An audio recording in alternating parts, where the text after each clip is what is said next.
हाय दोस्तों, मैं सुजाता। आज मैं आपको वैदिक सभ्यता यानी इतिहास से प्राचीन इतिहास से 15 क्वेश्चन आंसर लाई हूँ, पढ़ाने वाली हूँ। तो आप लोग वीडियो पूरा देखिएगा। पसंद आए तो लाइक शेयर करें। चैनल को अभी तक सब्सक्राइब नहीं किया है तो प्लीज़ सब्सक्राइब कर दीजिएगा। तो चलिए शुरुआत करते हैं। तो ये जितने क्वेश्चन मैं लाई हूँ वो टीजीटी पीजीटी में पूछे हुए क्वेश्चन हैं। तो अगर आप टीजीटी पीजीटी की तैयारी कर रहे हो तो वीडियो को ज़रूर देखिए और आप लोग भी बताइएगा कि इसमें से कौन सा सही है, और नोट करके लास्ट में मुझे कमेंट में बताइएगा कि आपका 15 में से कितना सही हुआ। तो चलिए स्टार्ट करते हैं। तो पहला क्वेश्चन है, ऋग्वेद के तृतीय मंडल की रचना की थी। तो ऋग्वेद के तृतीय मंडल की रचना किसने की थी तो बताना है। तो देखिए 4 ऑप्शन में से आप बताएं कौन सा सही है। जी हाँ दोस्तों, इसमें आपका ऑप्शन बी सही है, विश्वामित्र ने की थी। ठीक है, तो ऋग्वेद में कुल कितने मंडल थे? 10 मंडल थे। तो 2 से 7 मंडल जो थे वो प्राचीन माने गए हैं, जो विभिन्न ऋषि कुलों से संबंधित है। तो देखिए दूसरा मंडल जो था उसकी रचना किसने की थी? तो ग्रीष्मत। तीसरा मंडल विश्वामित्र, चौथा मंडल वामदेव और पांचवा मंडल अत्रि, छठवां मंडल भारद्वाज, सातवां मंडल वशिष्ठ था की थी, और आठवां मंडल जो थे कनु ऋषि कुल से संबंधित है, और नौवां मंडल जो है सोम देवता से संबंधित है, और प्रथम जो 10वां मंडल है विभिन्न ऋषियों के सूक्तों का संकलन है। तो 10 मंडल के बारे में मैं आपको बता दी हूँ। और देखिए ये पीजीटी परीक्षा 2009 में पूछा हुआ क्वेश्चन है। अब हम लोग चलते हैं क्वेश्चन नंबर 2 पे। तो क्वेश्चन नंबर 2 है कि वैदिक युग की सर्वाधिक प्राचीन संस्था कौन सी थी? ठीक है, बताइएगा कौन सी थी। मैं ऑप्शन नहीं पढ़ूंगी। तो इसमें आपका ऑप्शन डी सही है, विदत। ठीक है, विदत जो है वो सबसे प्राचीन संस्था थी। उसके बाद हम लोग चलते हैं क्वेश्चन नंबर 3 पे। निम्नलिखित में से किस संस्था में स्त्रियों के भाग लेने का उल्लेख प्राप्त होता है? तो बताइए कौन से संस्था में स्त्रियों के भाग लेने का उल्लेख प्राप्त होता है। तो इसमें ऑप्शन सी सही है, विदत। ठीक है, इसमें ऑप्शन कौन सा सही है? सी सही है, विदत। विदत में प्राप्त होता है। विदत भारतीय आर्यों के प्राचीनतम जनसभा थी। इस सभा में पुरुषों के साथ महिलाएं भी सक्रिय रूप से भाग लेती थी। चलिए उसके बाद हम लोग देखते हैं चौथा क्वेश्चन। उत्तर वैदिक युग में उत्तरी बिहार के आर्यीकरण का श्रेय किसे जाता है? तो बताएं किसे जाता है। जी हाँ दोस्तों, इसमें आपका कौन बी ऑप्शन सही है, बताएं। आप लोग भी देखिए कौन सा सही किए हैं। इसमें ऑप्शन बी सही है, विदय माधव। उत्तर वैदिक काल में आर्यों के उत्तरी बिहार के आर्यीकरण का वर्णन शतपथ ब्राह्मण के विदय माधव की कथा से मिलता है। क्वेश्चन नंबर 5, निम्नलिखित में से कौन वैदिक समाज में प्रचलित नहीं था? बताइए इसमें से कौन सा जो वैदिक समाज में प्रचलित नहीं था।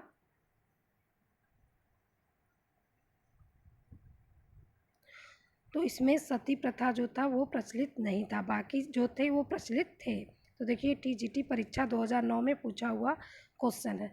तो वैदिक समाज में सती प्रथा का प्रचलन नहीं था।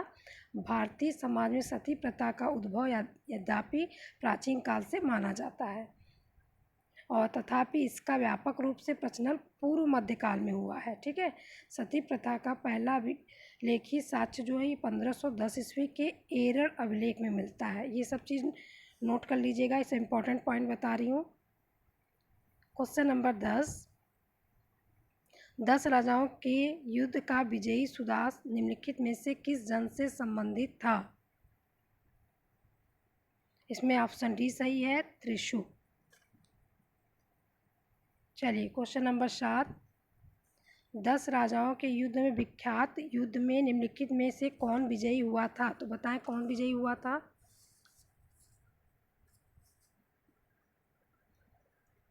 तो इसमें आपका ऑप्शन बी सही है, सुदास। वैदिक काल में वाद विवादों की कुशल वक्ता थी, कौन थी? इसमें 3 ऑप्शन है, बताएं इसमें से कौन सा सही है। इसमें ऑप्शन बी सही है, गार्गी। क्वेश्चन नंबर 9, निम्नलिखित विदुषी स्त्रियों में किसका उल्लेख ऋग्वेद में मिलता है? बताएं, विदेशी स्त्रियों में किसका उल्लेख ऋग्वेद में मिलता है?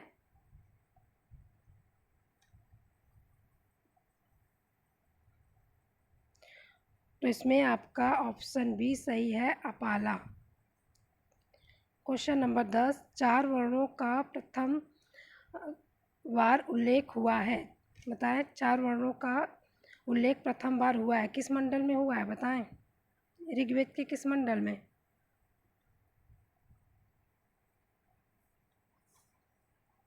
तो इसमें ऑप्शन डी सही है, ऋग्वेद के 10वें मंडल में हुआ है। तो ऋग्वेद के 10वें मंडल में वर्णित पुरुष सूक्त के चारों वर्णों की उत्पत्ति का वर्णन मिलता है। और इसमें कहा गया है कि ब्राह्मण जो विराट जो मुख पुरुष के मुख से, क्षत्रिय उसकी भुजाओं से, वैश्य उसकी जांघों से और शूद्र उसके पैरों से उत्पन्न हुआ है। अब उसके चलते हैं, बाद देखते हैं कौन सा क्वेश्चन है। क्वेश्चन नंबर 10, वर्ण व्यवस्था में सर्वप्रथम उल्लेख कहाँ मिलता है? वर्ण व्यवस्था का सर्वप्रथम उल्लेख कहाँ मिलता है? तो इसमें आपका सही है ऑप्शन ए, ऋग्वेद में। क्वेश्चन नंबर 11, ऋग्वेद के किस मंडल में चातुर्वर्ण की अवधारणा प्राप्त होती है? बताएं, किस मंडल में? तो ऑप्शन डी, 10वें मंडल में। देखिए, पीजीटी परीक्षा 2004 में पूछा हुआ क्वेश्चन सब है, ध्यान दीजिएगा। सारे टीजीटी पीजीटी में पूछे हुए क्वेश्चन हैं, सारे इंपॉर्टेंट हैं। क्वेश्चन नंबर 12, सबसे पहले 4 आश्रमों का वर्णन आया है, वह उपनिषद कौन सा है? बताएं। तो वो उपनिषद है जाबालोपनिषद। ठीक है, जाबालोपनिषद, यही है उपनिषद वो, जिसमें सबसे पहले 4 आश्रमों का वर्णन आया है, वो है जाबालोपनिषद। ये टीजीटी 2013 में पूछा हुआ क्वेश्चन है। क्वेश्चन नंबर 13, पूर्व वैदिक आर्यों का मुख्य व्यवसाय था। तो बताएं, क्या व्यवसाय था पूर्व वैदिक आर्यों का?